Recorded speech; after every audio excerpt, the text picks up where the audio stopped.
Hi అందరికీ. తెలంగాణలో TGS WREIS గురుకుల రిజల్ట్స్ అయితే రిలీజ్ కావడం జరిగింది. రిజల్ట్స్ ఎలా చెక్ చేసుకోవాలో ఈ వీడియోలో చూడండి. వీడియోలోకి వెళ్ళే ముందు ఇంకా మన ఛానల్ని ఎవరైనా సబ్స్క్రైబ్ చేసుకొని వాళ్ళు ఉంటే ఛానల్ని వెంటనే సబ్స్క్రైబ్ చేసి వీడియోని మీ ఫ్రెండ్స్కి అయితే షేర్ చేయండి. సో దట్ వాళ్ళకి ఇన్ఫర్మేషన్ అయితే రీచ్ అవుతుంది.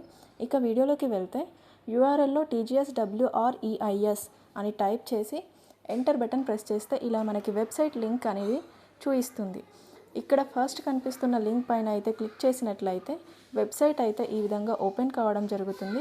ఇక్కడ థర్డ్ బాక్స్లో new click on below link for any information regarding merit list results and admissions పైన క్లిక్ చేయండి. ఈ విధంగా ఒక పేజ్ అయితే ఓపెన్ కావడం జరుగుతుంది. ఇక్కడ కనిపిస్తున్న 5th క్లాస్ మెరిట్ లిస్ట్ పైన క్లిక్ చేసినట్లయితే 5th class merit list PDF అయితే ఈ విధంగా ఓపెన్ కావడం జరుగుతుంది. మీ name, father name, hall ticket number check చేసి మీ రిజల్ట్ అయితే చెక్ చేసుకోవచ్చు. అదేవిధంగా 6th క్లాస్ మెరిట్ లిస్ట్ కోసం బ్యాక్కి వచ్చి ఇక్కడ కనిపిస్తున్న 6th క్లాస్ మెరిట్ లిస్ట్ పైన క్లిక్ చేసినట్లయితే మీకు 6th class merit list PDF అయితే ఓపెన్ కావడం జరుగుతుంది. ఇదే విధంగా 7th క్లాస్ మెరిట్ లిస్ట్ కూడా మీరు ఓపెన్ చేసుకోవచ్చు. మరిన్ని వీడియోస్ కోసం మన ఛానల్ని సబ్స్క్రైబ్ చేయండి. థ్యాంక్స్.